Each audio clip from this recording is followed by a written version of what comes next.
Ukrainian border guards have observed the highest use of the so-called anti-drone corridors within Russia's Kursk region. Andrii Demchenko, spokesperson for Ukraine's State Border Guard Service, said this on Ukrainian television.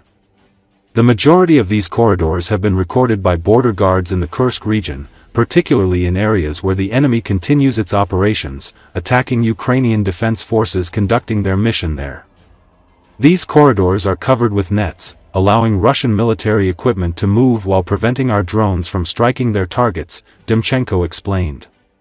He added that the Ukrainian defense forces are working to identify gaps in these corridors, enabling them to either destroy equipment moving through them or target the personnel maintaining them. The concept of net-based defenses gained attention in February when Ukrainian tech specialist Serhiy Beskresnov, known as Flash, shared a video showing a 2-kilometer-long net tunnel near Chasiv Yar, in the Donetsk region built by Russian forces. According to a Russian sapper battalion commander, these nets were placed over exposed roads to stop FPV drones, which may be unable to detect them due to poor analog video quality. Even when spotted, the nets are designed to make it more difficult for drones to reach their targets. While relatively cheap, the installations require extensive labor and are difficult to build in frontline areas, while in rear zones, they can offer effective protection for equipment and logistics. Russia began experimenting with the concept in 2023 near Bakhmut, followed by further attempts using industrial fishing nets reported in the Kupiansk area by mid-2024.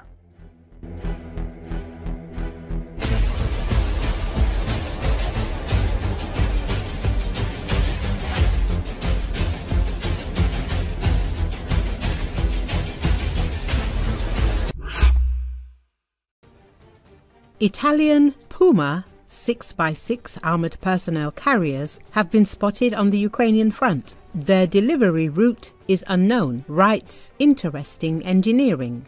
The Ukrainian armed forces continue to rely on foreign military support, with the country regularly receiving shipments of armored vehicles from main battle tanks to infantry fighting vehicles and transport.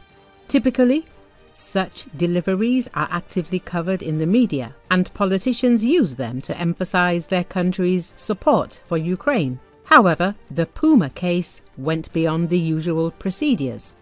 For the first time, the use of Italian armored personnel carriers by Ukrainian troops has been confirmed, although official information about their deliveries has not been made public.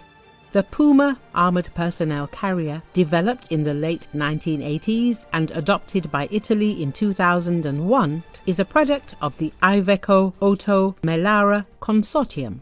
The model is designed for reconnaissance and rapid maneuvers. In the 6x6 version, it weighs 8.2 tons and carries a crew of 2 and up to 8 infantry.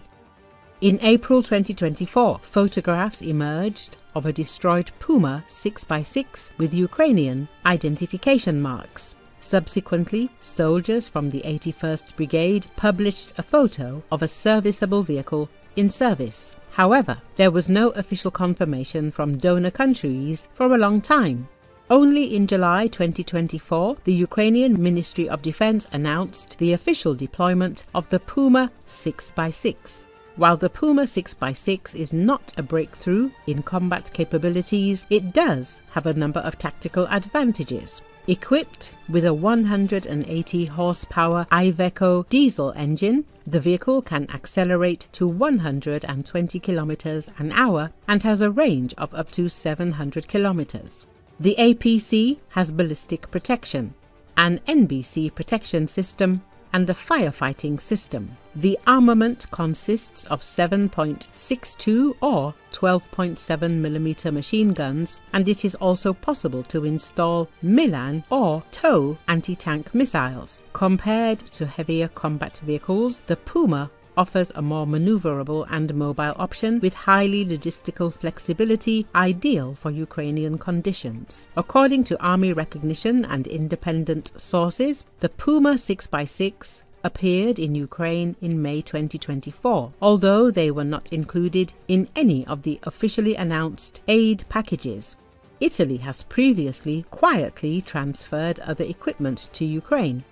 Bandvan BV-206S tracked vehicles, VCC-2 armored personnel carriers, VTLM Linz tactical vehicles and various trucks. All of this points to a steady, albeit quiet, support from Italy. As one of the few countries to use the Puma 6x6, Italy is likely the source of this batch, even if it is not officially announced.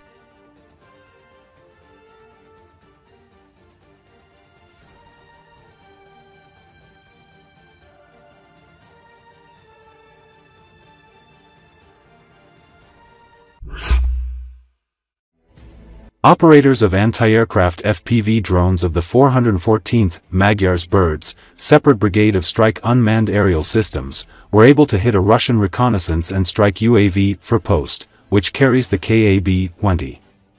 In the near future, the UAV will not be combat ready, if it can be repaired at all. Magyar's Birds said in its Telegram channels, an Easter egg, according to the sharp nose of missiles and KAB-20 for post. The price is $7 million. The Easter egg has arrived. The damage to the bark was inflicted by the Topota PM team on the 20th week in the sky over Ukraine at 15:24 p.m. The radar was recovered, so that the stricken one was able to glide behind the curb. It would be wonderful to add an exotic carcass to our collection.